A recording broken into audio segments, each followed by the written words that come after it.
In this calculus tutorial, I will show you guys how to come up with a possible graph of a function f that satisfies all these conditions here. And here we go. The first piece of information is that we know f prime of 0, f prime of 2, f prime of 4, they are all equal to 0. So that means we have three critical numbers at 0, 2, and 4.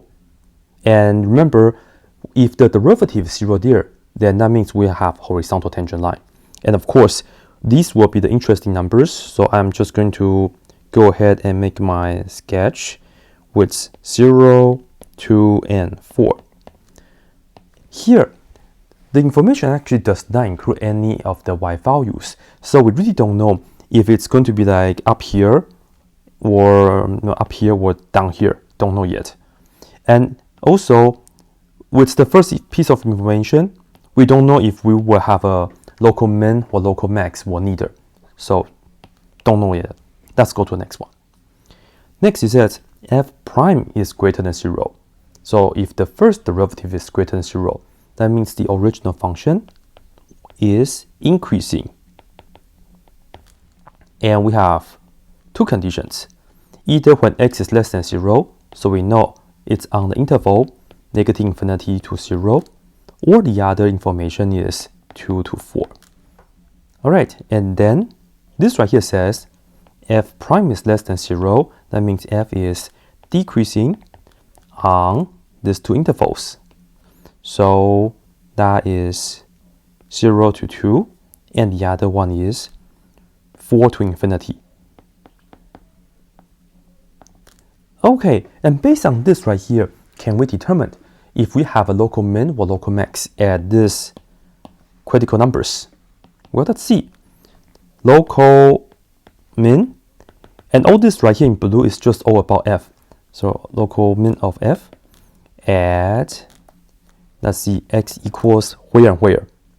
Remember, the local min is where the first derivative changes from negative to positive, and negative to positive, so that the function is going down and then come back up. You get local min. So we want to have decreasing to increasing. You see, when f is at 2, right, x is at 2, the derivative there is negative. And then after that, it becomes positive. So we have a local min at x equals 2. And in fact, that's the only one. And we can also see if we have any local maximum. Local max of f will be at x equals, when x is 0, well, the derivative changes from positive, right, because f is increasing, to negative. So at 0, we have a local max. Also, when we have x equals 4, the derivative is positive, and then after 4, the derivative is negative. So we have two local maximums, 0 and 4. And right here, I'm just going to make some like a little horizontal tangent line to guide me later on. So local max at 0, and we don't have y value, so we can just do a sketch like this. If you put down your graph down here, that's fine. But you just have to make sure the next local minimum should be lower than the local max. All right, so maybe I'll put it down right here. And then the local max at 4, well, it can be up here, or it can be up here, or it can be even up here. I don't know. I'm just going to say maybe somewhere right here. And later on, we will have to see if the curve goes like this, or, pay attention to the concavity. That's what I'm trying to say. Okay, now we have the second derivative. We know second derivative is greater than 0 if x is in between of 1 and 3. So if the second derivative is greater than 0, that means our original function f is what? Concave up. Cu stands for concave up. So we have concave up on 1 to 3. Now that's just the interval notation.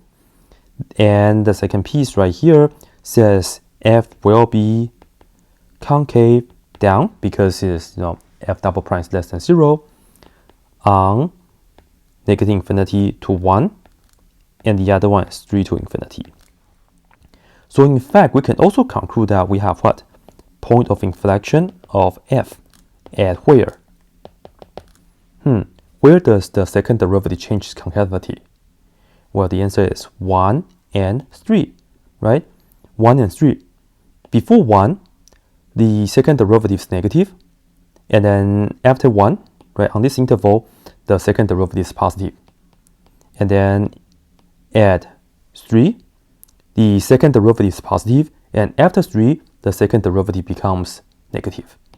So we have 2 points of inflection, 1 and 3. So I guess there will also be like interesting points, so I'll just also put that down right here. Now, here we go. Let's just go ahead and make sure that our graph is increasing from negative infinity to 0. And during that interval, we have to make sure that the graph should also be concave down. All right. So the choice will be like this. All right. Increasing and concave down. And then you see that the function is still going to be concave down until x equals 1. And remember, after 1, so after 0, the function starts to decrease. So you will see that this makes sense. We'll just have to go down like this. To where? I don't know. It's just somewhere like this. And then at 1, we have a point of inflection. So maybe we'll just stop right here. And maybe let me just put a little point in red to emphasize we have a point of inflection. And then we'll change this to what? Concave up. So just turn like this. Make sure you hit 2, and then the derivative there is 0. So horizontal tangent line. So it's like that. Somewhat like this. All right. And then concave up on 1 to 3, right? So just after 2, you concave up until 3. So let's say somewhere like this right here. And then at 3, we have a point of inflection. So somewhere like that. And then after 3, what do we have? Well, it's going to be concave down again. And from 3 to 4, it should be a decreasing it should be still an increasing function because the function is increasing from 2 to 4, right? But you see, it's 2 pieces.